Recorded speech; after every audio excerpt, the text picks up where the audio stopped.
হাসান বসরি পরের দিন রাত্রিবেলা ঘুমিয়ে আছে, স্বপ্ন দেখে জান্নাতের আলিশান প্রাসাদের সামনে দিয়া নদী প্রবাহিত, সুন্দর ঝর্ণার পাশে মোহনা দিয়ে একটা সুন্দর মেয়ে, খুবই চমৎকার জান্নাতের ভিতরে দিয়ে সুন্দর পোশাক পরে, স্বর্ণখচিত মণিমুক্তা খচিত পোশাক পরে মেয়েটা হাঁটাহাঁটি করে। হাসান বসরি বললেন, এ মেয়ে তুমি কে? জান্নাতের উচ্চ মাকামে তুমি হাঁটাহাঁটি করো, পরিচয় কি তোমার?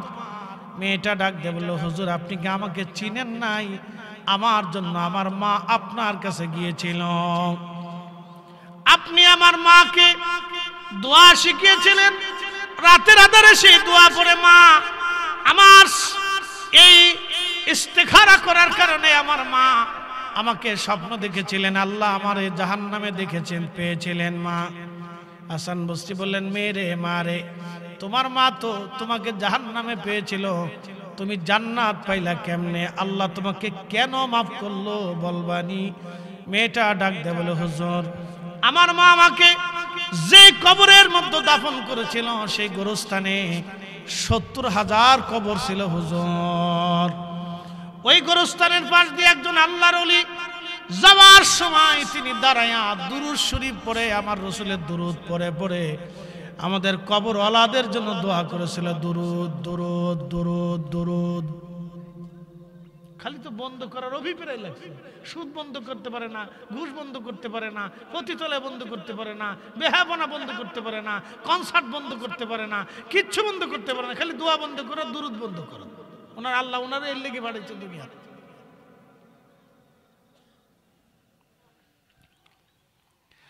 হযরত হাসান বসরি রাহিমাহুল্লাহ ডাক দিয়ে বলতেছে, মা কিসের কারণে আল্লাহ মাফ করছে বলবানি? হাসান বসরি রাহমাতুল্লাহ আলাইহি বললেন, মেয়েটা বলতেছে, হুজুর আল্লাহর একজন ওলি ওই কবরের পাশ দিয়ে যাওয়ার সময় অধিক পরিমাণে দুরূদ শরীফ পড়ে আমাদের জন্য কবর জিয়ারত করে দোয়া করে গিয়েছিল, আল্লাহ ওই দুরূদের উসিলায়। উপস্থিতি হাজিরিন, বাড়িতে বাহিরে যে যেখানে আছেন কথাগুলি শোনার চেষ্টা করবেন। পৃথিবীতে একজন নবীর আশিক ছিলেন, তার নাম হযরত ওয়াসিল কারনী রাদিয়াল্লাহু আনহু। আল্লাহর নবীর বাড়ি এসে কোনোদিন একটা হাদিস তিনি শুনেন নাই, জীবনে কোনোদিন তিনি একটা আয়াত রাসূলের দর্স থেকে কখনো শিখেন নাই, কিন্তু তার প্রশংসা আমার নবী তার নিজের জবান দিয়ে করে গেছেন। একবার জোরে বলা যাবে কি মারহাবা? বুঝতে পারছেন? একটা হাদিসও রাসূলের দর্স থেকে কোনোদিন শিখেন নাই। আপনারা যারা ইলমের বড়াই করেন যে আমরা অনেক বড় কিছু শিখে ফেলছি না, হ্যাঁ, বুঝাটা জরুরি। হযরত ওয়াসিল কারনী একটা আয়াতও কখনো শিখেন না, একটা হাদিসও কোনোদিন শিখেন না। এই ব্যক্তি শ্রেষ্ঠ কেন হল? সহিহ মুসলিমের কিতাবুল ফাযাইল ওয়া সাহাবীন নবী বাবু ফাদাইল ওয়াসিল কারনী রাদিয়াল্লাহু আনহু, তার এই বাবের ভিতরে তার ফজিলত লেখা হয়েছে। আল্লাহর নবী বলতেন, ওমর যদি কোনোদিন তুমি তার সাক্ষাৎ পাও তো তার কাছ থেকে তুমি তোমার নিজের মাগফিরাতের জন্য দোয়া চেয়ে নিও, কারণ ওমর যদি তুমি তাকে পাও তো আমার উম্মতের গুনাহের মাগফিরাতের জন্য তার কাছ থেকে দোয়া চেয়ে নিও। উম্মতের জন্য কি রাসূল যথেষ্ট না? আসতে বলেন কেন, জোরে বলেন, আমাদের জন্য কি রাসূল যথেষ্ট না? তো রাসূল যথেষ্ট থাকার পরে ওমরকে নবী বলে দিলেন, ওমর আমার ওয়াইসের কাছ থেকে আমার উম্মতের জন্য দোয়া চেয়ে নিও, কারণ আমার ওয়াইস মুস্তাজাবাতুদ দাওয়া, দোয়া করবে তো কবুল হবে, যাহা চাবে তো আল্লাহ তাহা দিবে। একসাথে বলবেন আল্লাহু আকবার। অথচ জীবনে রাসূল করিমের দর্শে একটা সেকেন্ডের জন্য বসার সুযোগ হয়নি।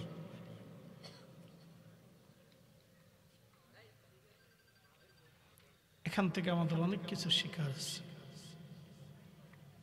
অনেক কিছু শিখার আছে। প্রিয় উপস্থিতি, খুব মনোযোগ দিবেন। 10টা বছর হযরত ওমর এই হাদিস শোনার পরে, প্রিয় নবীর কথা শোনার পরে 10টা বছর ধরে তারে খুঁজলেন, সারা আরবে খোঁজ লাগাইছেন ওয়াইসকে কোথায় পাওয়া যায়। জীবনের শেষ হজ হযরত ওমরের, শেষ হজের বছরে হযরত ওমর রাদিয়াল্লাহু আনহু হজে গেলেন। তাওয়াফ চলতেছিল, তাওয়াফ উনি তাওয়াফ করতেছিলেন। এমন সময় হযরত ওমর বললেন, হে হাজিরা, আপনারা বসে যান, শুধু ইয়ামানের হাজি যারা আছেন তারা দাঁড়ায় থাকেন। আল্লামা ইমাম আবুল ফারাজ ইবনুল জৌজি উয়ুনুল হিকায়াতের মধ্যে 900 বছর আগে লেখেন, হযরত ওমর বললেন, যারা দাঁড়ানো আছেন সব হাজিরা দয়া করে বসে যান, শুধু ইয়ামানের হাজি যারা আছেন তারা দাঁড়ান। এ বাবুরা কথা বলে না বাবা, তোমরা শুয়ে থাকো, তোমরা শুয়ে থাকো, কথাবার্তা কইও না, ঘুমাও। বাচ্চারা মাহফিল আসা বালা, ওরা আসাটা জরুরি, ওরা বসাটাও জরুরি। আমাদের সন্তানদেরকে সাথে করে মসজিদে নেওয়াটা জরুরি। হাতে কলমে প্র্যাকটিক্যাল বাচ্চাদেরকে শিখাইতে হয়। শোনেন, আমাদের এই ঘুণে ধরা সমাজ বাংলাদেশে কেন জানেন? লক্ষ লক্ষ সন্তান রাস্তাঘাটে পাবেন, লক্ষ লক্ষ পাবেন। কিভাবে রাস্তায় চলতে হয়, মানুষের সাথে ব্যবহার করতে হয়, কিভাবে মানুষের সাথে লেনদেন করতে হয়, অনেক মানুষ বুঝেই না, জানেই না। আপনি একটু আমেরিকাতে জানতো, আমরা একটু উন্নত বিশ্বে জানতো, দেখবেন তাদের বাচ্চা আর আমাদের বাচ্চার ভিতর তফাৎ কথা শুধু দেখবেন। আমি বলি এটা ঘুণে ধরা সমাজ। শুধু বাচ্চা জন্ম দেয় কিন্তু মানুষ বানাইতে পারে না, শুধু জন্ম দেয়। আমাদের দেশের কিছু মাও আছে ঘোড়ার ডিম, 6 মাস পর্যন্ত অজুই করেন না, তো নামাজ পড়বে কি? কি কথা কর না কেন? 6 মাস ধরে অজুই করেন, তো নামাজ পড়বে কি? সারা দিন করে থাকে খালি শ্বশুর শাশুড়ি ঝগড়া বাঁধাবে কেমন, গ্রামবাসীর মধ্যে ঝগড়া কিভাবে হবে, এটা নিয়ে পড়ে থাকে। তাদের মস্তিষ্ক শুধু এটাই, আর অন্য কিছু না। খুব কম, খুব কম পাবেন যে নারীরা বই পড়ে নিজের কাজে ব্যস্ত থাকে, নামাজ কালামে ব্যস্ত থাকে, স্বামী সংসারের চিন্তা করে, খুব কম পাবেন। তো চিন্তা করেন, শিক্ষা দিকে আমরা কত পিছিয়ে আছি, অথচ আমরা রাসূলের শ্রেষ্ঠ উম্মত, শ্রেষ্ঠ জাতি। কুনতুম খায়রা উম্মাতিন উখরিজাত লিন-নাস, তোমাদেরকে শ্রেষ্ঠত্ব দিয়েছি, তোমরা পৃথিবীর মধ্যে শ্রেষ্ঠ। দুইটা কাজ করবা, তা'মুরুনা বিল মা'রুফ, মানুষকে ভালো কাজের দিকে ডাকো, ওয়া তানহাউনা আনিল মুনকার, খারাপ কাজ থেকে ফিরাও।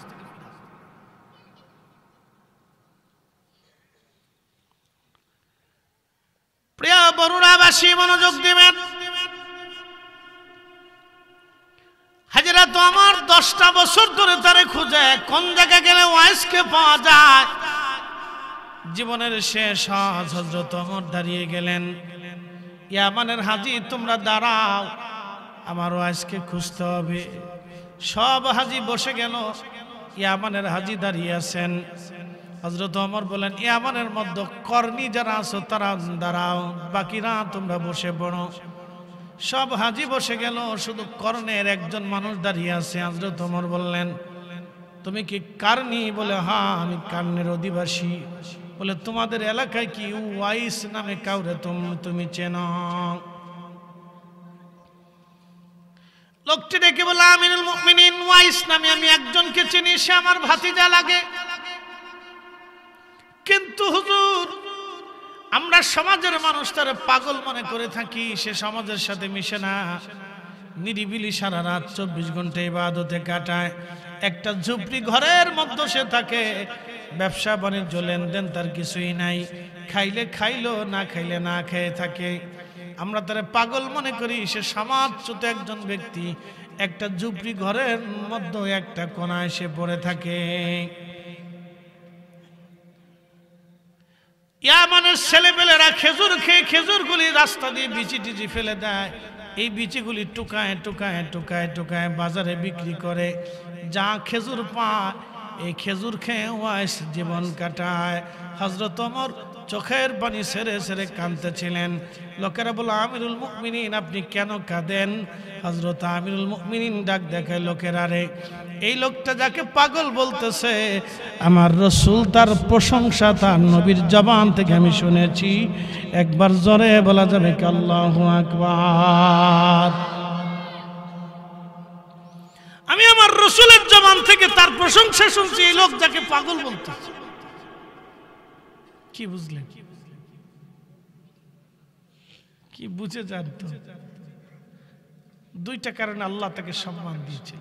একটা ইশকে রাসূল, দ্বিতীয় নম্বরে সে মায়ের খেদমত করত। এই আমার দিকে তাকান, 25 বছর একটা মা সন্তানের পিছনে লড়াই করে। 25 বছর পেটে ধারণ থেকে বাচ্চা প্রসব হওয়া থেকে শুরু করে 25 বছর সে প্রতিষ্ঠিত হওয়ার আগ পর্যন্ত তার 3 বেলা রান্না, কাপড় ধোয়া থেকে শুরু করে, তার বিছানা গুছানো থেকে শুরু করে, সে কি খাবে খাবার দেওয়া থেকে শুরু করে, তার ছোট্টকালের পেশাব পায়খানা বাথরুম, তার কাপড় চোপড় লালন পালন থেকে শুরু করে মা 25 বছর পরিশ্রম করে। বিনিময়ে 25 দিনও আপনি করেন নাই। 25 দিনও আপনি মার এইভাবে সেবা করেন নাই, কাপড় ধুয়ে দেন নাই, রান্না করে দেন নাই, খাবার খাওয়াই দেন নাই, মার বিছানা ঠিক করে দেন নাই, মার কাপড় চোপড় পরিষ্কার করে দেন নাই, মার কাপড় ডলায় দেন নাই। 25 বছর মা আপনার পিছনে লাগছে, আপনি 25 দিনও করেন। বেহেশত কেমনে পাবেন বলেন? কিয়ামতের ময়দানে যদি মা মামলা করে, কোন রাস্তা দিয়ে পার পাবে? কোন রাস্তা নাই।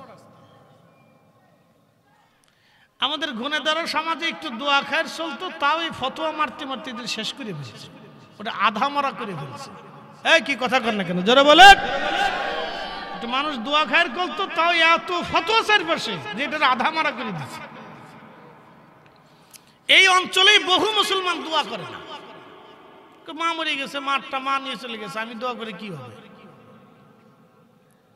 ফতোয়া মারতে মারতে এটার আধা মারা করে দিচ্ছে। এমনি তো খেদমত নাই মা বাপের, তারপরে আল্লাহ রাসূল বলছে মরে যাওয়ার পরে দোয়া করো বেশি বেশি, এটাও বন্ধ হয়ে গেছে।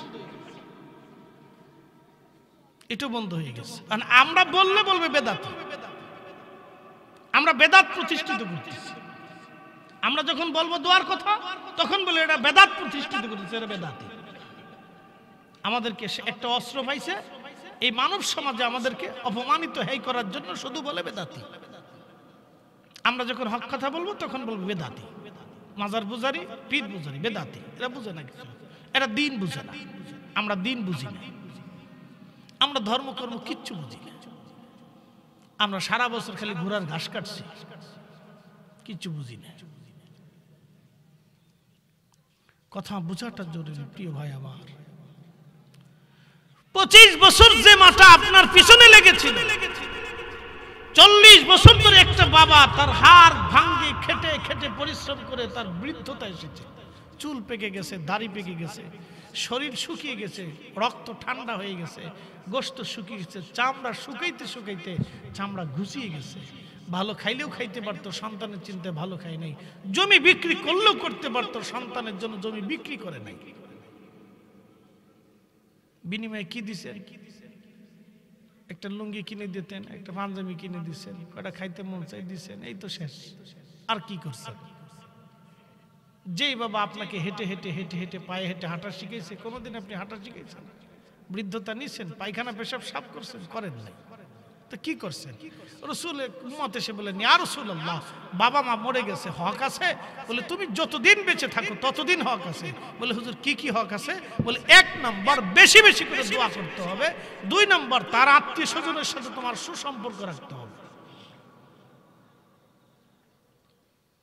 বেশি বেশি দোয়া কেমনে করবেন? স্বপ্নে ঘুমিয়ে ঘুমিয়ে দোয়ার আয়োজন করে দোয়া করতে হবে। যখন দোয়ার আয়োজন করবেন তখনই এই ঘুণে ধরা একদল আসে বলবে এই সব বেদাত, বাস আপনাকে বন্ধ করে দিন, স্টপ, বন্ধ হয়ে গেল। এটা যাতে যাতে মারতে মারতে আধা মারা করে ফেলছে। আর তারা বলে যে আমরা এগুলি প্রতিষ্ঠিত রাখতেছি, আমরা কিছু পেট পূজারি মৌলবী, এই মানুষগুলি আমরা কিছু পকেটে পয়সা করে দেয়, পয়সার জন্য এটা জিন্দা রাখি। আর ওনাদের কাছে যখন 1000-2000 টাকা দিয়ে দোয়া চায়, তখন ওনারা হাসি দিয়ে কয় না কি দরকার ছিল, তা খুব খুশি হয়ে যায়। আর আমাদের কাছে টাকা দিলে তখন বেদাত হয়ে যায়। কি কথা বুঝতেছেন না মনে হয়? বুঝে যাওয়ার তো জরুরি। নিজের পকেটে পয়সা বললে তখন এটা আপনার সুন্নত হয়ে যায়, আর আমাদের পকেটে পয়সা আসলে তখন এটা বেদাত হয়ে যায়। আশ্চর্য। এখন বলেন দোয়া চলবে না বন্ধ হবে? আসতে বলেন চলবে না বন্ধ হবে? আমাদের আইনে না আল্লাহর আইনে? আল্লাহ কোরআনে দোয়া চালু রাখতে বলেছে। উদউনি আস্তাজিব লাকুম, আমার কাছে চাও আমি দেব। একসাথে বলেন আল্লাহু আকবার। ইন্নাল্লাযীনা ইস্তাকবিরুনা আন ইবাদাতি সায়াদখুলুনা জাহান্নামা দাখিরিন। যদি ইবাদত থেকে তুমি নিজেকে গোটাও তো তোমাকে আমি অচিরেই অপমান করে লাঞ্ছিত করে জাহান্নামে পাঠাবো। দোয়া কোরআনে আল্লাহ নিজে বলছে চালাইতেই হবে, এটা চালু রাখতেই হবে। কথা বলেন ঠিক না বেঠে? চালু রাখতেই হবে। আপনি দোয়া যদি না করেন কারো কোনো ক্ষতি নেই, কিন্তু মেহেশ্বর আর কবর বড় কঠিন জায়গা। কথা ঠিক আছে না ভাই? কবর বড় কি জায়গা? কঠিন জায়গা, বড় কঠিন জায়গা। কাজ হবে না। আল্লাহর নবী বলেন উম্মত হাসরের ময়দানে কিছু মানুষ হবে লাঞ্ছিত, বঞ্চিত, গঞ্চিত, অপমানিত, কিছু মানুষ হবে সম্মানিত। বুঝতে পারতেছেন? হাসরের ময়দানে কিছু মানুষ হবে লাঞ্ছিত, বঞ্চিত, গঞ্চিত। দুনিয়াতে যারা সম্মানিত ছিল হাসরের ময়দানে তারা লাঞ্ছিত হবে। দুনিয়াতে যারা অপমানিত ছিল হাসরের ময়দানে তারা সম্মানিত হবে একটা কারণে, ইন্না আকরামাকুম ইনদাল্লাহি আতকাকুম।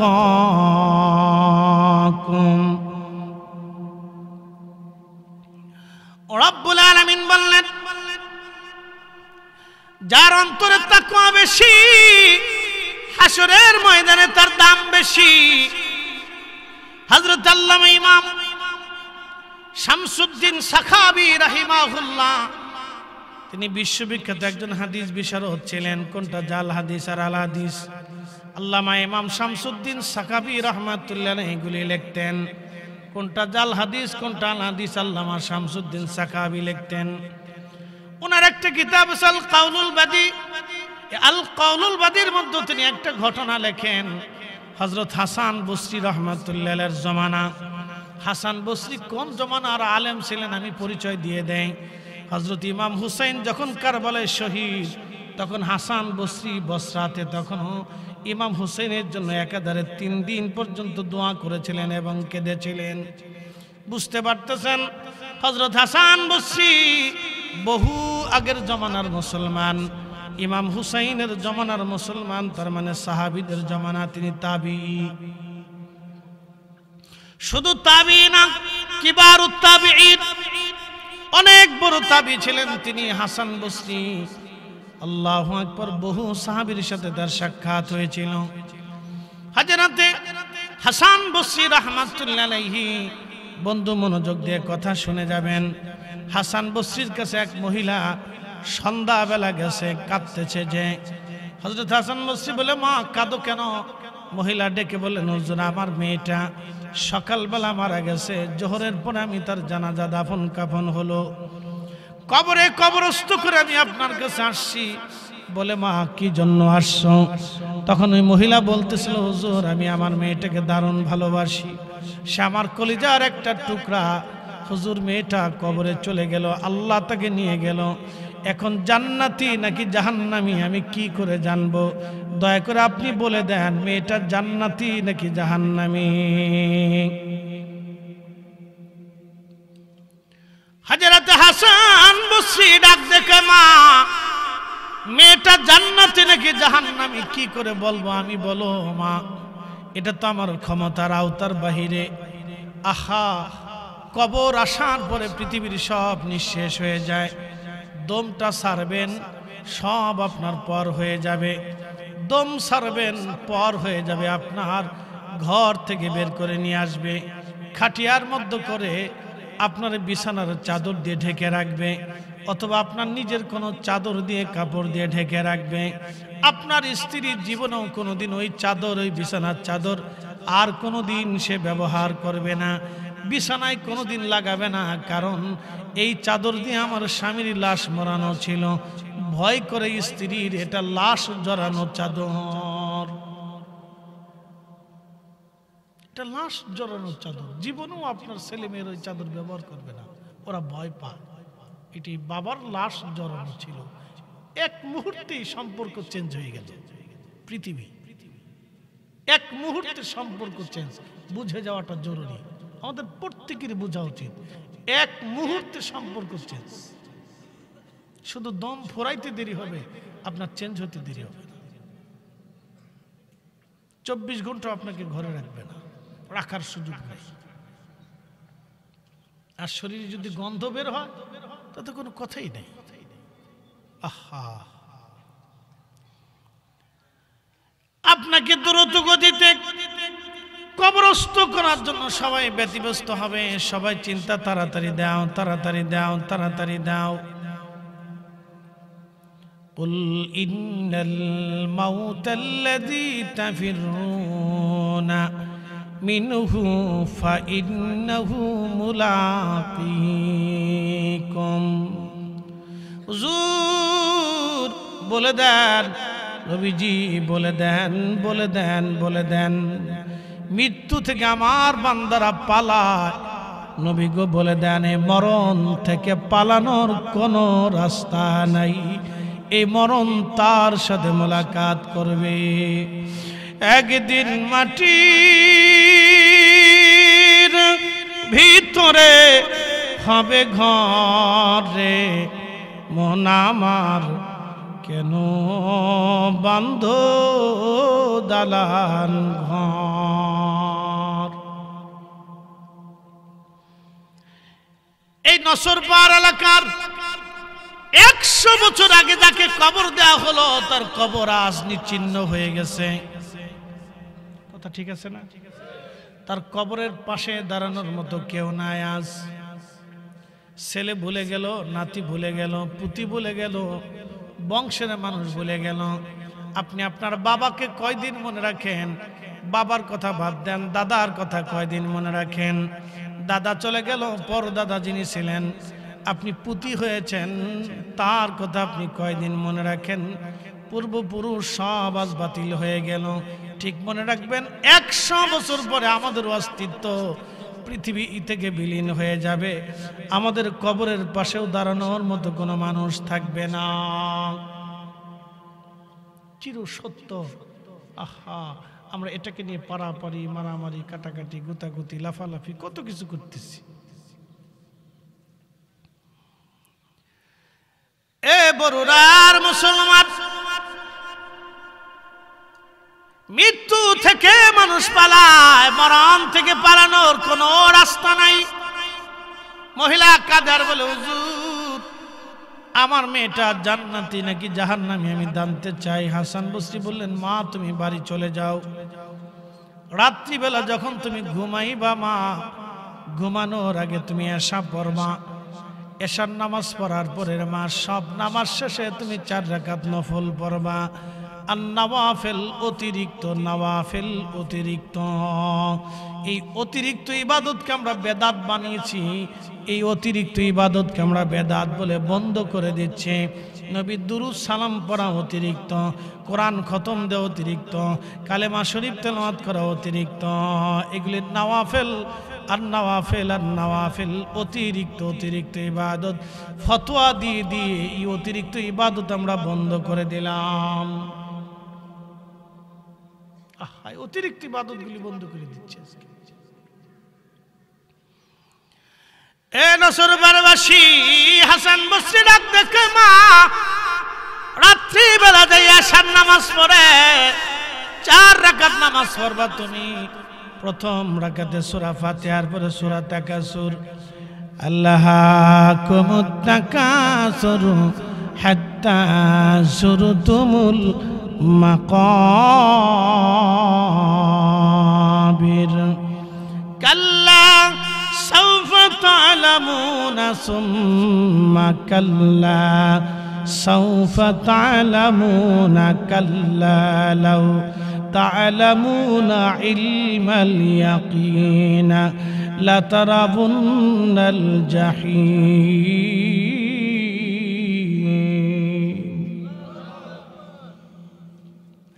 আলহাকুমুত তাকাসুর মানুষ সম্পদের প্রাচুর্যে প্রতিযোগিতা করতে থাকে কে কত টাকার মালিক হবে কথা ঠিক আছে না ভাই একজন যদি চিন্তা করে আমি যদি একটা চাকরি পাইতাম অনেকের আছে যদি আমি একটা মুদি দোকান দিতে পারতাম তো দিছে মুদি দোকান দেওয়ার পরে চিন্তা করে আমি যদি এই বাজারের বড় মুদির ডিলার হইতাম হইছে মুদির ডিলার তখন আবার চিন্তা করে এই বাজারের সবচেয়ে বড় ব্যবসায়ী হইতে পারতাম তো হইছে বড় ব্যবসায়ী তখন চিন্তা করে এই বরুড়া থানার সবচেয়ে বড় ব্যবসায়ী হইতে পারতাম আল্লাহ তারে তাই বানাইলো বরুড়ার বড় ব্যবসায়ী হওয়ার পরে চিন্তা করে আমি যদি কুমিল্লার সবচেয়ে বড় ব্যবসায়িক হইতাম আল্লাহ কুমিল্লার বড় ব্যবসায়িক বানাইছে কুমিল্লার বড় ব্যবসায়িক হওয়ার পরে চিন্তা করে আমি যদি চট্টগ্রাম ডিভিশনের সবচেয়ে বড় ব্যবসায়ী হইতাম তা আল্লাহ তারও বানাইছে তখন চিন্তা করলো আমি যদি 10টা ইন্ডাস্ট্রি বানাইতে পারতাম আল্লাহ তাও দিছে তখন চিন্তা করে আমি যদি বাংলাদেশের সবচেয়ে বড় ধনী হইতে পারতাম আল্লাহ তাও বানাইছে তখন চিন্তা করে আমি এশিয়ার মধ্যে সবচেয়ে বড় ধনী হইতে পারতাম আল্লাহ তাও বানাইছে তখন চিন্তা করে আমি যদি সারা দুনিয়ার বড় ধনী হইতে পারতাম আল্লাহ তাও বানাইছে তখন চিন্তা করে সারা দুনিয়া যদি আমার থাকতো আশার শেষ মানুষের আশার কোনো শেষ নাই সারা জীবন আশা করতেই থাকে আশার শেষ আশা আশায় আমার দিন যে গেল আশা পূরণ হলো না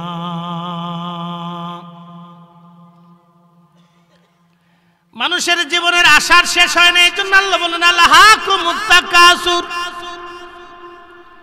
মানুষ সম্পদের সাথে প্রতিযোগিতা করে কত সম্পদ বাড়াইতে পারবে কত কত দুনিয়া নিতে পারবে দুনিয়ার জন্য প্রতিযোগিতা করে কিন্তু আখিরাতের জন্য প্রতিযোগিতা করে না হাত্তা যুরতুমুল মাকাবির কোন দিন পর্যন্ত করবে কবর পর্যন্ত হবে এরপরে আর সুযোগ নাই জিন্দেগি তোর যাইরে ফাঁকি দিয়া রে সোনার আদম জিন্দেগি তোর যাই ফাঁকি দিয়া ও আদম রে পাক ধরিয়া গেছে দাড়ি দন্তবাসে গুটাচারি সমন জারি গিয়াছে কুড়িয়ার সোনার আদম জিন্দেগি তোর যাই ফাঁকি দিয়া আশার কোনো শেষ নেই কিন্তু কতদিন আল্লাহ বলেন হাত্তা যুরতুমুল মাকাবির কবর পর্যন্ত পারবে এরপরে আর কোনো সুযোগ নাই কবর প্রিয় নবী বললেন উম্মত এই কবরের জন্য তুমি সামানা জোগাড় করো আর দুনিয়া তো মাজরাতুল আখিরা দুনিয়া হলো আখিরাতের শস্য ক্ষেত আপনি যত পরিমাণে এখান থেকে রুটি রুজি করতে পারেন আখিরাতের জন্য এরপরে আর সুযোগ নাই আর সুযোগ নাই আর সুযোগ নাই কত ধনী কবরে চলে গেল অ্যাটেনশন মনোযোগ দেন বাংলাদেশের সবচেয়ে বড় বড় ধনী ইন্ডাস্ট্রির মালিক যারা কবরে চলে গেছে স্কয়ার কোম্পানির মালিক খ্রিস্টান ছিল, চলে গেল। বসুন্ধরার মালিক কবরে চলে গেল। যমুনার মালিক মারা গেল। আচ্ছা আপনারা বলেন তো তাদের জন্য কি কবর 3.5 হাত না 3.5 হাত? বাংলাদেশের সবচেয়ে গরিব যিনি বলেন তার জন্য কি 2.5 হাত না 3.5 হাত? 100 টাকা বেশিও না কমও না, বেশিও না কমও না। এখান থেকে ওয়াজ বুঝে গেলেই হয়, সারা রাত ওয়াজ করা লাগে না। তারপর আমার দেশের বহু ভাই আছে বনের জমি বুঝাই দেয় না, বহু মুসলমান আছে এতিম ভাতিজা ভাতিজির সম্পদ বুঝাই দেয় না, বহু মানুষ আছে অন্যের জমি কেড়ে খাওয়ার ধান্দা করে, 1 ইঞ্চি জমিনও ছাড়তে চায় না। বহু আছে। আমার ঢাকা আমার এক মসজিদ, বাপরে বাপ 4 ইঞ্চি মসজিদের ওনার জায়গার ভিতরে চলে গেল, ছাড়লই না বেড়া, বলে না 1 ইঞ্চিও ছাড়া যাবে। আল্লাহর ঘরের জন্য 4 ইঞ্চি জায়গা ছাড়েনি। আপনি জানেন মানুষের হৃদয় কত কঠিন। কি আশ্চর্য, 4 ইঞ্চিও ছাড়েনি, মাত্র 4 ইঞ্চি। মুসলমান টুপি মাথায় দিয়ে প্রথম কাতারে এসে নামাজে দাঁড়ায়, শয়তান হাসে, কয় বাপরে বাপ, ও তো আমার চেয়ে তো বড় সিটার। কি কথা ঠিক আছে না? আমার চেয়ে তো বড় সিটার, আমি আর কত বড় সিটার। কত মুসলমানের একসাথে বলি তো আল্লাহু আকবার। 3.5 হাত, 1 ইঞ্চি বেশিও না কমও না। তো হাসান বসরিকে মহিলাকে বললেন, মারে তুমি এশা পরে 4 রাকাত নামাজ পড়বা, 4 রাকাতে সূরা ফাতিহার সাথে তাকাসুর পড়বা, এরপরে তাসবিহ হাতে নিয়ে দুরূদ শরীফ পড়তে থাকবা, জপতে জপতে ঘুমিয়ে পড়বা। তো ঘুমের ভিতরেই আল্লাহ তোমাকে দেখাই দিবে তোমার মেয়ে জান্নাতে নাকি জাহান্নামে। আরো জোরে বলেন সুবহানাল্লাহ। ইমাম শামসুদ্দিন সাহাবী রাহিমাহুল্লাহ কাউলুল বদীর মধ্যে লিখতেছেন, মহিলা চলে গেলেন বাড়ি, এশার নামাজ পড়ে, মা তো পৃথিবীর সব থেকে মা ভিন্ন জিনিস। সন্তান মরে গেলে সবাই ভুলে গেল, মা ভুলে না। ওই কবর দূরে দাঁড়ায় দাঁড়ায় কবর দেখে দেখে কান্দে, সন্তানের বিছানা ধরে কান্দে, বই ধরে কান্দে, কাপড় ধরে কান্দে, স্মৃতি মনে করে করে মা কান্দতে থাকে। তো রাত্রিবেলা বেচারি এশার নামাজ পড়ে সূরা তাকাসুর দিয়ে 4 রাকাত নফল পড়ে দুরূদ শরীফ পড়তে পড়তে ঘুমাই পড়ছে। আমরা কেন আপনাদেরকে বারবার দুরুদের তাগাদা দিই জানেন? এটা এমন একটা আমল যেটা পড়তে দেরি হয় কিন্তু মদিনা যাইতে দেরি হয় না। না, একসাথে বলেন আল্লাহু আকবার। পৃথিবীতে আর কোনো আমল নাই যেটা পড়ার সাথে মদিনায় চলে যাবে, আর কিছু নেই, কোনো আমল নাই। এই একটা আমল, পড়তে দেরি হবে, মদিনা যাইতে দেরি হবে। একসাথে বলেন আল্লাহু আকবার। পড়তে দেরি করবেন তো মদিনা যাইতে দেরি হবে। এই জন্য আপনাদেরকে বারবার আমরা দুরুদের তাগাদা দিই। বাংলাদেশে এখন নতুন নতুন বক্তা বেরিয়েছে, আল্লাহ মাফ করুন। আহা, আমি নিজে শুনছি, খুতবা শেষ করে একটু জিকির করে ওয়াজ শুরু করো, 1টা 12 দুরূদ শরীফ পড়ে। আহা, আল্লাহু আকবার। আল্লাহ আমার এই ভাইদেরকে বুঝ দিক, সকলে বলে না আমিন। এই মজলিস কার জন্য পাইছি? আমার দিকে এই মজলিস আমরা কার জন্য পাইছি? আল্লাহ কি আইসা আমরা মজলিস বানাই দিয়ে গেছে? আল্লাহ কি হাতে ধরে আবু বকরকে মুসলমান বানাইছে? আবু বকর কি আগে আল্লাহ দেখেছে? হযরত আবু বকর আগে রাসূল দেখেছে। যত সাহাবী ছিলেন, 1.5 লক্ষ সাহাবী, কেউ আগে আল্লাহ দেখে নাই, আগে রাসূল দেখেছে। রাসূল, তারা রাসূল দেখে আল্লাহ চিনেছে, রাসূল দেখে কোরআন বুঝেছে, রাসূল দেখে দ্বীন মেনেছে, রাসূল দেখে হাসর বুঝেছে, রাসূল দেখে কবর চিনেছে, রাসূল দেখে ফেরেশতা চিনেছে, রাসূল দেখে জান্নাত জাহান্নাম বিশ্বাস করেছে, রাসূল দেখে আল্লাহর একত্ববাদকে মেনে নিয়েছে। তারা কেউ আগে আল্লাহ দেখেনি, আল্লাহ আগে তারা রাসূল দেখছে।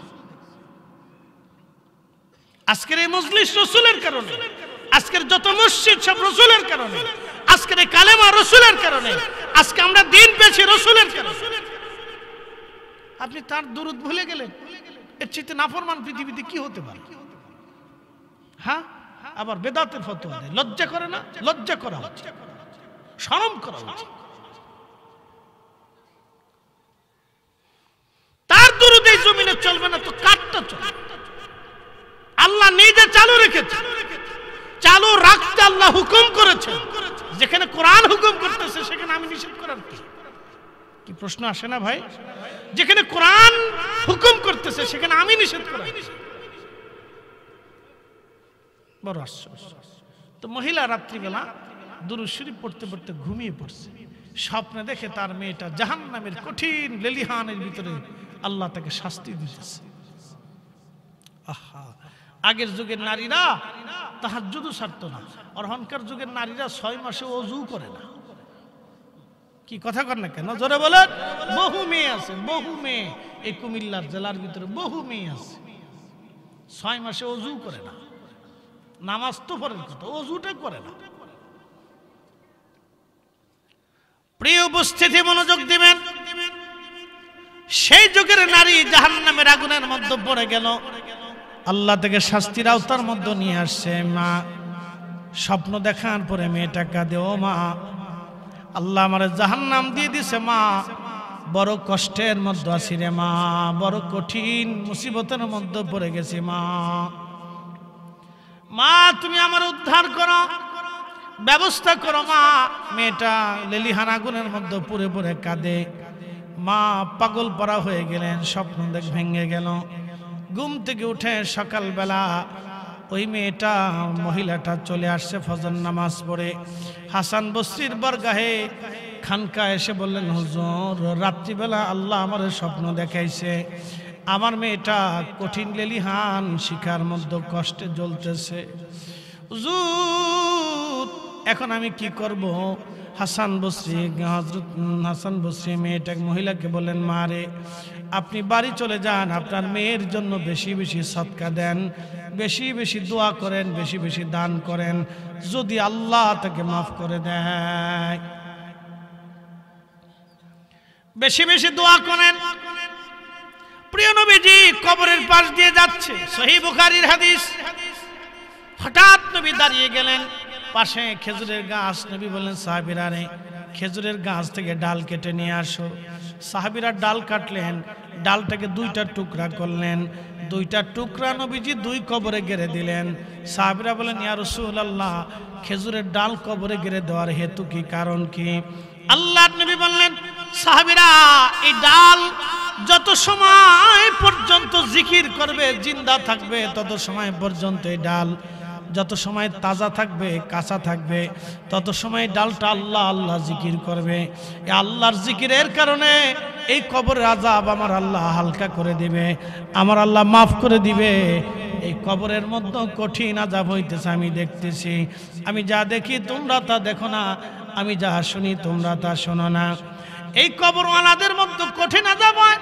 আমি খেজুরের ডাল এই জন্য গেড়ে দিলাম, এই ডালের জিকিরের কারণে তার কবর আযাব আল্লাহ হালকা করে দিবে। একবার জোরে বলা যাবে কি সুবহানাল্লাহ? এখন প্রশ্ন, যদি বুঝে থাকেন তাহলে উত্তর দিবেন। খেজুরের ডালের জিকিরে যদি কবরের আযাব মাফ হয়, তাহলে আমরা কবরের পাশে দাঁড়িয়ে দোয়া করলে মাফ হয় না? একসাথে বলেন, মাফ হয় না? জোরে বলেন, মাফ হয় না? আমার ভাইরা তো ফতোয়া দিয়ে বসলেন যে কবরের কাছে যাইয়া শুধু সালাম দিবেন, আর কিচ্ছু করবেন না। কি বললেন? নতুন মুসলমান, নতুন ইসলামী।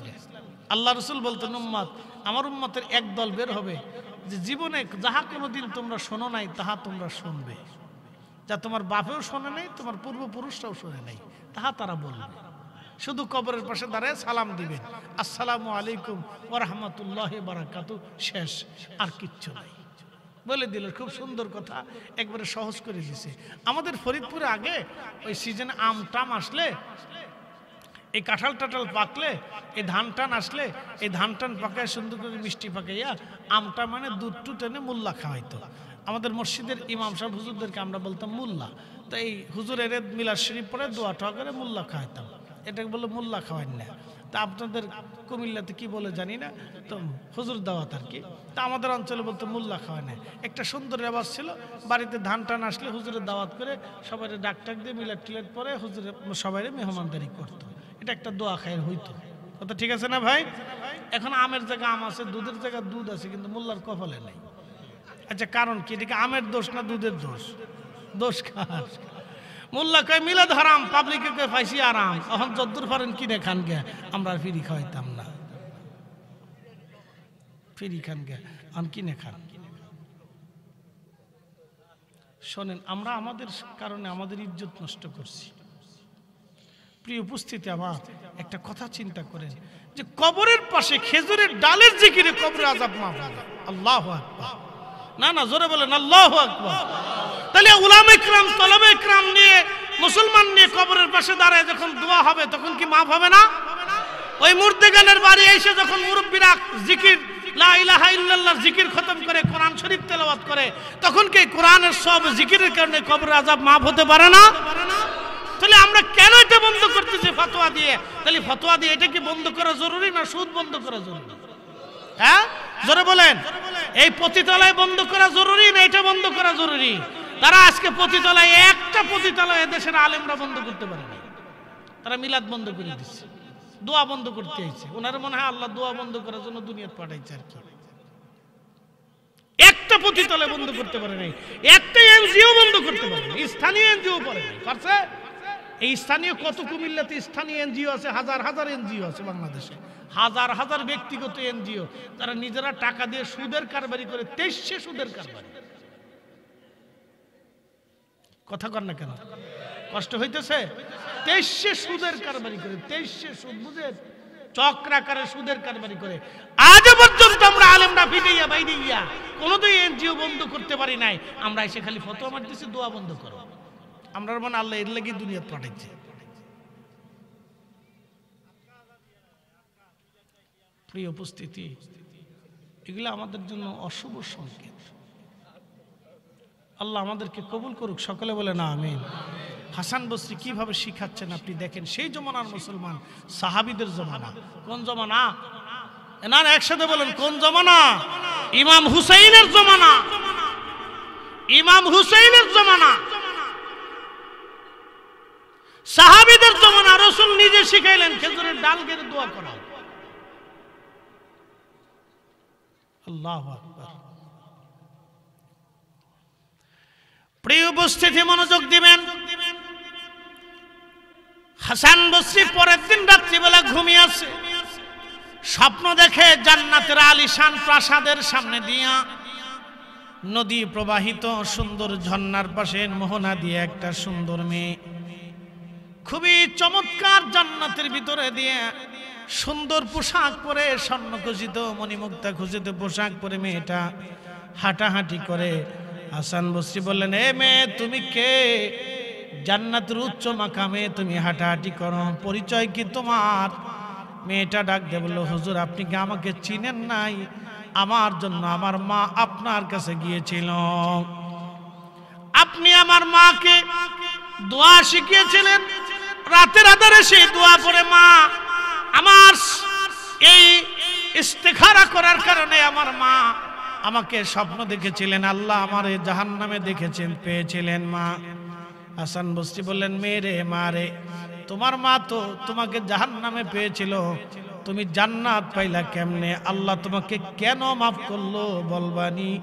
মেয়েটা ডাক দে বলে, হুজুর আমার মা আমাকে যে কবরের মধ্যে দাফন করেছিল সেই গোরস্থানে 70,000 কবর ছিল হুজুর। ওই গোরস্থানের পাশ দিয়ে একজন আল্লাহর ওলি যাওয়ার সময় তিনি দাঁড়ায়া দুরূদ শরীফ পড়ে, আমার রাসূলের দুরূদ পড়ে পড়ে আমাদের কবর ওয়ালাদের জন্য দোয়া করেছিল, দুরূদ দুরূদ দুরূদ দুরূদ। খালি তো বন্ধ করার অভিপ্রায় লাগছে। সুদ বন্ধ করতে পারে না, ঘুষ বন্ধ করতে পারে না, পতিতালয় বন্ধ করতে পারে না, বেহাপনা বন্ধ করতে পারে না, কনসার্ট বন্ধ করতে পারে না, কিচ্ছু বন্ধ করতে পারে না, খালি দোয়া বন্ধ করো, দুরূদ বন্ধ করো। ওনার আল্লাহ ওনার এর লেগে বাড়াইছে দুনিয়াতে।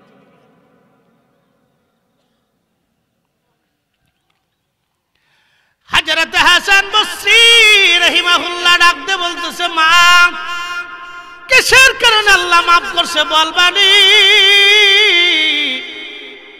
হাসান বসরি রাহমাতুল্লাহ আলাইহি বললেন, মেয়েটা বলতেছে হুজুর আল্লাহর একজন ওলি ওই কবরের পাশ দিয়ে যাওয়ার সময় অধিক পরিমাণে দুরূদ শরীফ পড়ে আমাদের জন্য কবর জিয়ারত করে দোয়া করে গিয়েছিল। আল্লাহ ওই দুরূদের উসিলায় আমাদের ৭০,০০০ কবরের সমস্ত কি মাফ করানোর মতো আছে? তো উনি মাফ করছে। কেন করছে? রাসূলের দুরূদের খাতিরে করছে। কেন? নবীর কারণে করছে। একসাথে বলবেন আল্লাহু আকবার। কার কারণে? রাসূলের কারণে। উনি অন্য কারো কারণে মাফ করেন না, নবীর কারণে মাফ হয়ে গেছে। সহিহ বুখারীতে রাসূল বললেন, এক পতিতা নারী টাকার বিনিময়ে দেহ ব্যবসা করত। বুঝতে পারতেছেন যে একটা পতিতা নারী টাকা দিয়ে যখন দেহ ব্যবসা করে তার তো কিছু নাই। এখন কোন মুরব্বীকে যদি বলা হয় মুরব্বী ছেলেটা বিয়ে দিবেন, হ্যাঁ বলে হাত দিব। মেয়ে আছে একটা, বলে কে? মেয়ে কেমন? মেয়ে দেখতে খুব পরমা সুন্দরী, বাংলাদেশের শ্রেষ্ঠ সুন্দরীর একটা, লেখাপড়াও খুব ভালো, কথাবার্তাও খুব সুন্দর, কণ্ঠ মাশাআল্লাহ ভালো, দেখতেও সুন্দর, কাজবাজও ভালো। বলে কি করে? বলে টাকার বিনিময়ে দেহ ব্যবসা করে। কোন মুরব্বী তার ছেলের জন্য এই মেয়ে নিবে ঘরে? জীবনও না, মরে গেলেও না। মুরব্বী হার্ট স্ট্রোক করে মরে যাবো, তো এই ছেলে দিব না, এই মেয়ে নিব না, কেউ মানতে না। তাহলে বোঝা গেল সেটা ভিতরে বাইরে সব নাপাক আপাক বস্তুর ফসা গলা, ওটা সামাজিক কোনো মূল্য নাই। কিন্তু দুঃখের বিষয় ঘুণে ধরা সমাজ আর এই রাষ্ট্র তারে পতিতা বানাইছে। রাষ্ট্র ইচ্ছা করলে পতিতা বন্ধ করে দিতে পারে, তাদের কর্মসংস্থানের ব্যবস্থা করতে পারে, কিন্তু করে না। দোষ কার? বুঝে নেবেন দোষ কার। তো খুব মনোযোগ দিয়ে, এই পতিতা নারী কাস্টমারের জন্য বসে রয়েছে। তো দেখতেছে আরব তো শুষ্ক আবহাওয়া, প্রচন্ড গরমে আর শুষ্ক আবহাওয়ার কারণে মানুষের কলিজা পর্যন্ত শুকায় আসে। একটা কুকুর হাঁপাইতেছে, পানির খুব তৃষ্ণায় তার জিহ্বা বেরিয়ে খুব কষ্ট ভোগ করতেছে। মহিলার মনে খুব মায়া লাগলো। রাসূল সহিহ বুখারীতে বলতেছেন, ও আমার উম্মত, সেই মহিলা নিজের পায়ের মোজা, চামড়ার মোজা খুলে রশি বেঁধে কুয়ার নিচ থেকে পানি উঠাইয়া ওই কুকুরকে পানি পান করাইল। কুকুরকে পানি পান করানোর কারণে আল্লাহর বড় দয়া লেগে গেল। আল্লাহু আকবার। দয়া লাগছে কার? আল্লাহর নবী বলতেছেন তার জীবনের সমস্ত পতিতাবৃত্তির গুনাহকে মাফ করে আল্লাহ তাকে বেহেশত দিয়ে দেন। মাফ করছে কে? কারণ আল্লাহর জিজ্ঞেস তুমি মাফ করলা কে? আল্লাহ আমাদেরকে একটা সুসংবাদ দিয়ে রাখছে। কি? قل يا عبادي الذين اسرفوا على أنفسهم لا تقنطوا من رحمة الله।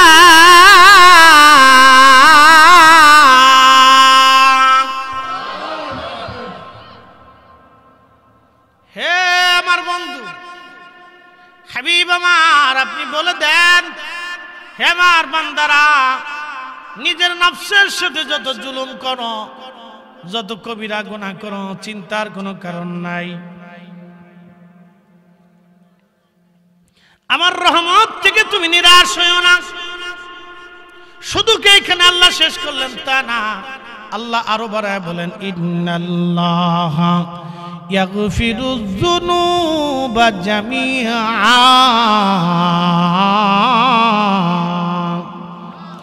কখনো তোমাকে যদি ভুলি,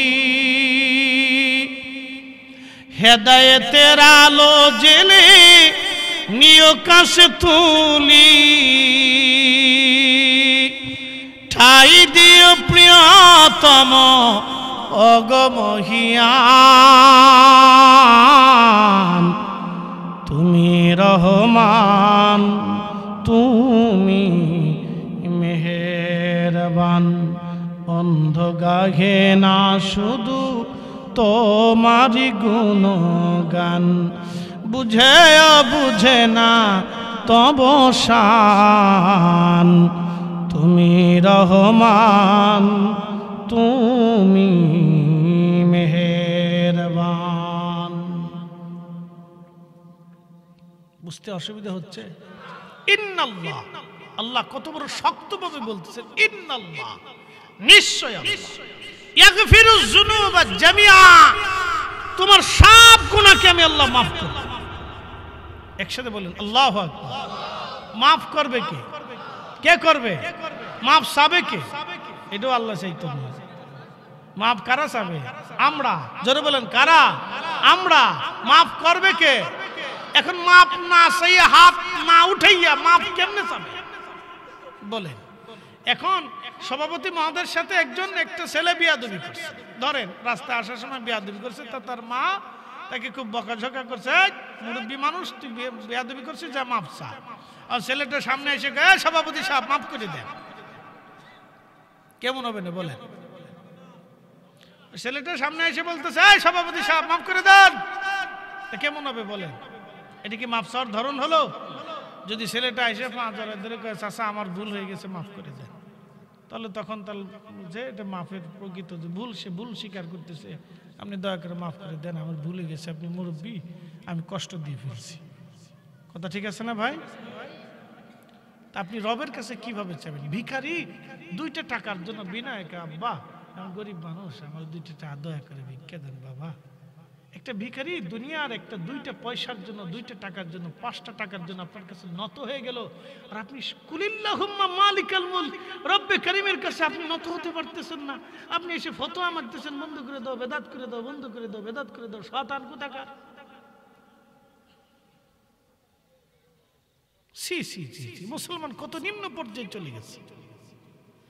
আনুগত্য, আপনি হাত তুলে বিনয়ের সাথে যখন রব্বে কারীমের দরবারে হাত তুলবে, ইয়া রাব্বি রব্বানা আতিনা ফিদ দুনিয়া হাসানা রব্বানা যালামনা আনফুসানা ওয়া ইল্লাম তাগফির আল্লাহুম্মা রাব্বিরহামহুমা কামা রাব্বায়ানি সগীরা। বিনয় বিনয় বিনয় বিনয় যখন কাঁদবেন, তখন আল্লাহর বড় দয়া লাগে, বড় মায়া লাগে। এ বান্দা আর কান্দিস না, যা তোর জীবনের গুনাহকে মাফ করে দিন।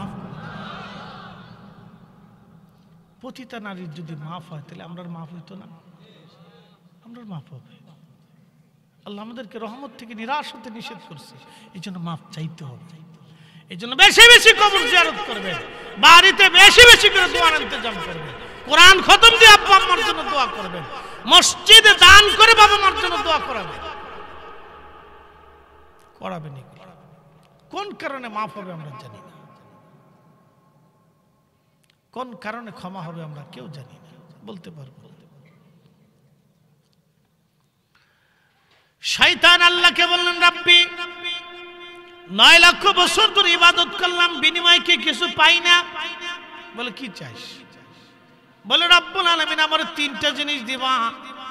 আল্লাহ বলেন কি কি চাও?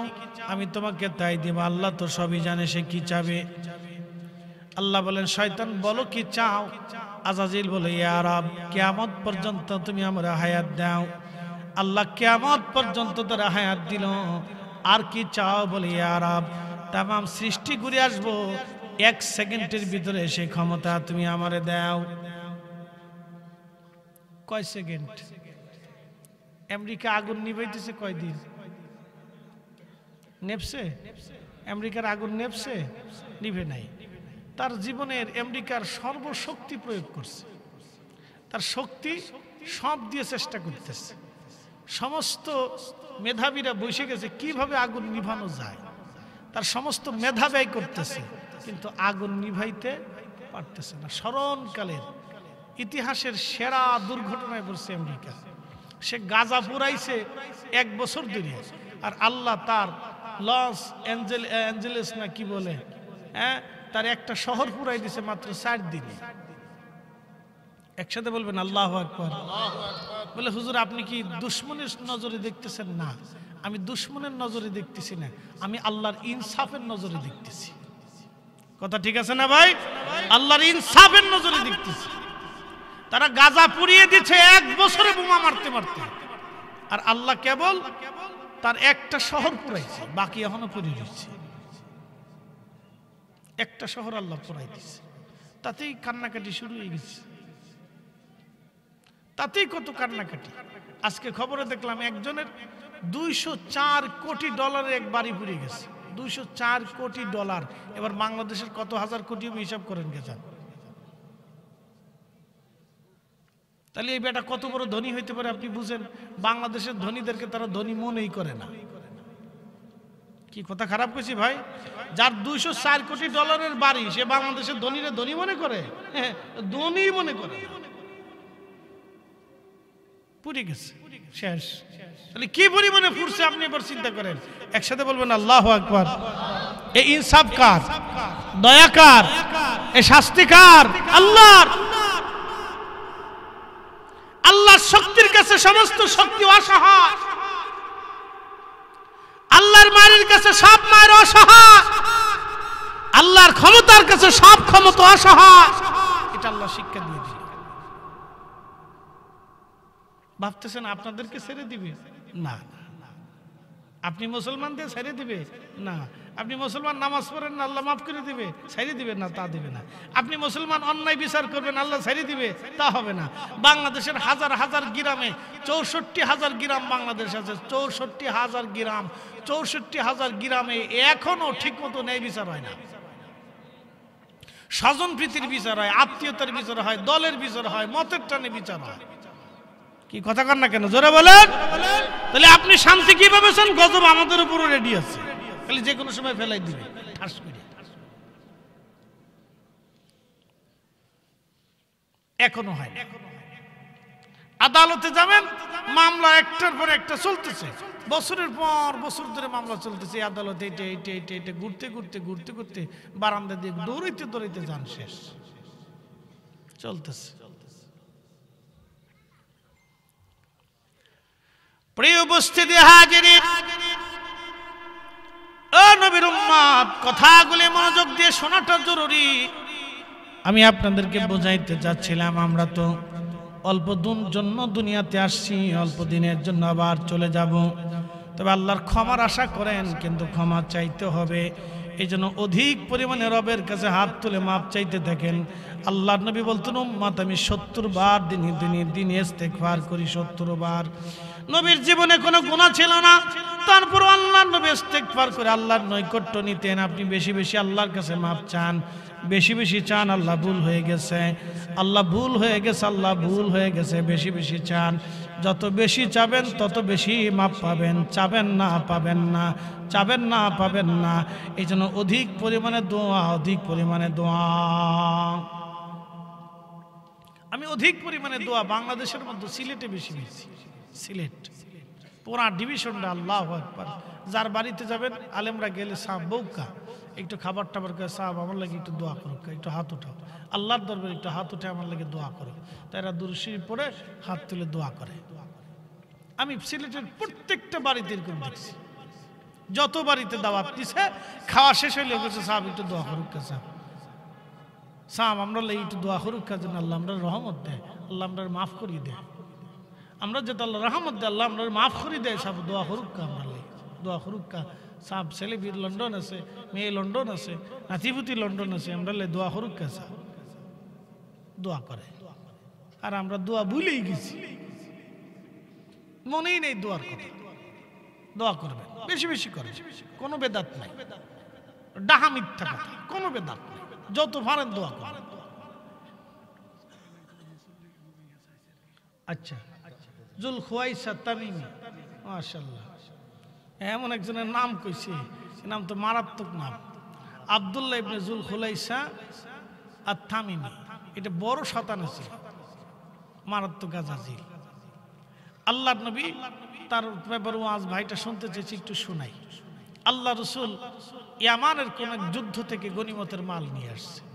নিয়ে আসার পরে আল্লাহর নবী গনিমতের মাল বন্টন করতেছে। বোঝার চেষ্টা করে, বন্টন করে কে? নবী। জোরে বলেন, আমার দিকে দেখেন, শোনেন, বন্টন করে কে? রসুলের বন্টনে ভুল আছে, স্বজন প্রীতি আছে, গোষ্ঠী প্রীতি আছে। রসুল করিম নিজে বন্টন করতেছে। এই জুল খুলাইসা আর তামিমি সে আল্লাহ রসুলকে ধমক দিয়ে বলতেছে, ইয়া মুহাম্মদ, ইয়া রাসূলুল্লাহ, আদিল মান সাবতা, নবী আপনি ইনসাফ করেন। আপনি তো ইনসাফ করতেছেন না, ন্যায় বিচার করতেছেন না। হাই হাই হাই, আল্লাহ রসুলকে ধমক দিয়ে বলছে। কি বুঝলেন আপনি? এখন শুনেন তার পরিচয়। তার কপালে ছিল সেজদার চিহ্ন। ফরিদি সাহেবের যেরকম পাগড়ি দেখতেছেন, লম্বা সুন্দর, সবসময় পাগড়ি পরে থাকতো। অনেক বড় জুব্বা আল খেল্লা পরে থাকতো।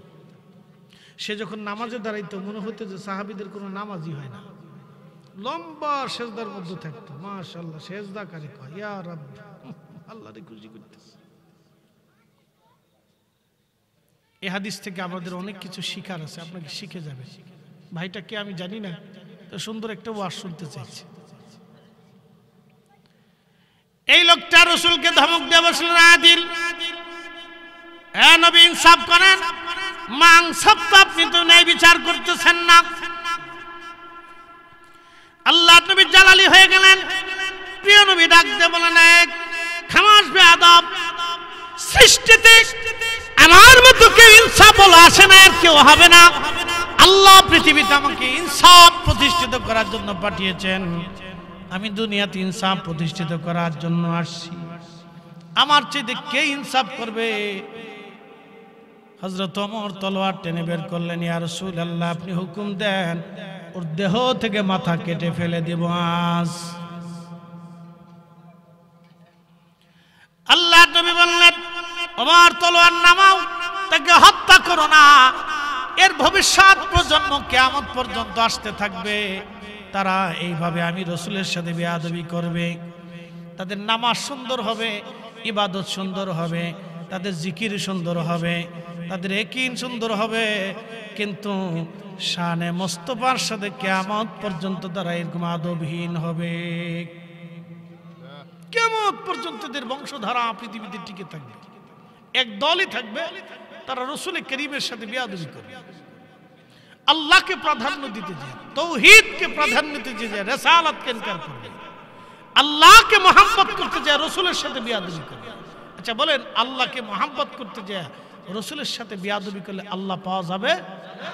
হযরত ওমর তলোয়ার টেনে বের করছে, গলার উপরে তলোয়ার ধরছে, ইয়া নবী আল্লাহ, আপনি হুকুম দেন। ও সাহস কত বড়, আপনাকে ইনসাফ শিখাতে যাচ্ছে, ওর দেহ থেকে মাথা এখনই কেটে দিন। নবী বললেন, সাহাবীরা কিছু সময় পরে দেখবা সে লম্বা সেজদার নামাজে দাঁড়াইছে, লম্বা রুকু করবে, লম্বা সেজদা দিবে।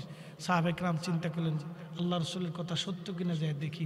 যায় দেখে মসজিদের ভিতরে ঢুইকা লম্বা সেজদা দিয়ে পড়ে রয়েছে। নবী বললেন, তার আখিরাত ধ্বংস, তার জিন্দেগি ধ্বংস, তার নামাজ ধ্বংস, তার জিকির ধ্বংস, তার ঈমান ধ্বংস, তার কালেমা ধ্বংস, তার সব শেষ। আচ্ছা এখন প্রশ্ন করি, বলেন, সে তো আল্লাহকে বিশ্বাস করে, আখিরাতে বিশ্বাসী, কবরে বিশ্বাসী, জান্নাতে বিশ্বাসী, জাহান্নামে বিশ্বাসী, ফেরেশতায় বিশ্বাসী, আগের নবীতে বিশ্বাসী, কোরআনে বিশ্বাসী, জিকিরে বিশ্বাসী, হজে বিশ্বাসী, নামাজে বিশ্বাসী, সেজদায় বিশ্বাসী, তো জাহান্নামে যাবে কে? বলেন, কে? রাসূল মানছে তো, সে তো মুহাম্মদুর রাসূলুল্লাহ মানে, কিন্তু রাসূলের সাথে বেয়াদবি করছে। আল্লাহ রাসূলের সাথে বেয়াদবি করার কারণে তার জীবনের সব শেষ। ফয়সালা কি আমাদের না আল্লাহর? ফয়সালা কি আমাদের না আল্লাহর? সে তো সাহাবীদের জমানা, সে তো সাহাবী ছিল, সাহাবী। বুঝতে পারতেছেন, রাসূলের দর্শে সে সাহাবী ছিল, কিন্তু একটা ভুলের জন্য তার নাম কাটা হয়ে নাম কোথায় আসলো? মুনাফিকের কাতারে। নবী দেখলো, নামাজ পড়লো, রাসূলের পিছনে নামাজ পড়লো, কিন্তু জান্নাত হলো না। আহা, কত বড় বদনসিব! এই জন্য আপনারা সারা জীবনে সূত্রটা মনে রাখবেন যে এইখানে কেউ যদি বেয়াদবি করে লক্ষ বছর ইবাদত হবে, কিন্তু জান্নাত হবে না। এই জন্য আমরা আকাবির যারা ছিলেন, আউলিয়া کرام যারা ছিলেন, তারা হুব্বে রাসূলে নবীর গোলামির দিকে আপনাদেরকে ঢুকাই দিতেন। কি কথা কন না কেন, ঠিক কি না? তাদের জবান থেকে কখনো আপনারা শোনেন নাই রাসূলের শান বিরোধী বক্তব্য, জীবনও শুনবেন না। আল্লাহু আকবার, আল্লাহু আকবার। একজন রাসূলের দর্শে থাকার পরেও তার জান্নাত নসিব হলো না একটা ভুলের জন্য। কেন? সে আল্লাহ রাসূলের সাথে বেয়াদবি করছে। একটা ভুল তাকে ধ্বংস করে দিল। আল্লাহ বলেন, লা তারফাউ আসওয়াতাকুম ফাওকা সাওতিন নবী ওয়া লা তাজহারু লাহু বিল কওলি কাজহারি বাদিকুম লিবাদিন আন তাহাবাতা আমালুকুম। রওজা শরীফের উপরে সুন্দর করে বাহিরে আয়াতটা লিখে দেওয়া হয়েছে, নবীজি বললেন, আল্লাহ বলেন, হে আমার বান্দারা তোমরা শোনো, দরবারে মুস্তাফাতে যদি বেয়াদবি হয়,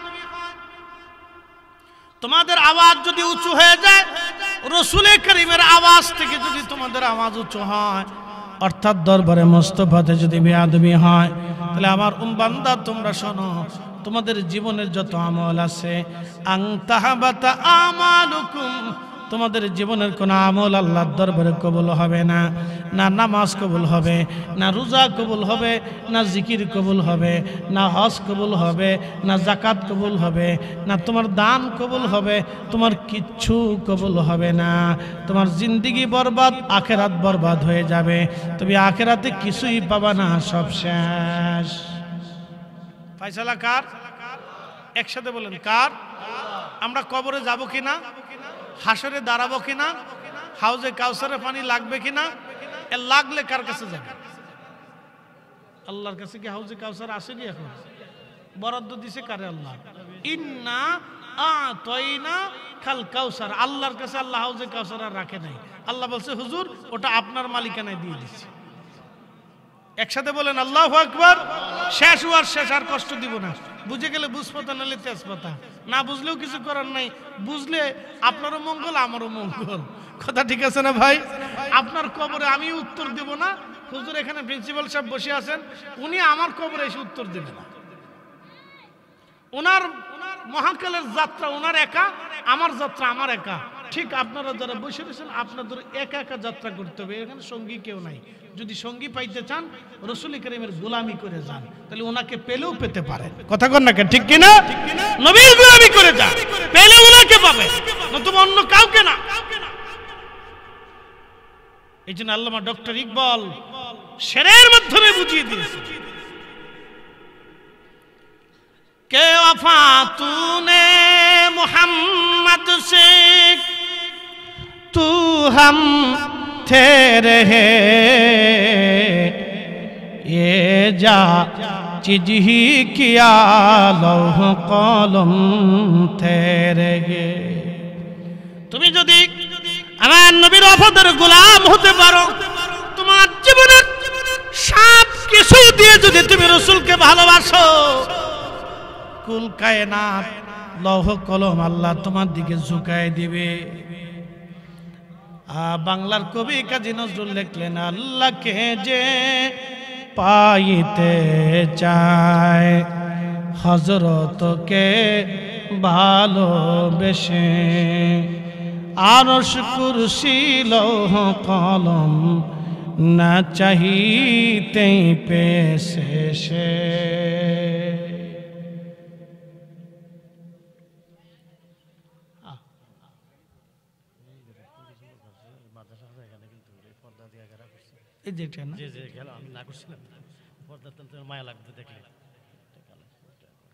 আচ্ছা, আমরা সকলে বলি আলহামদুলিল্লাহ।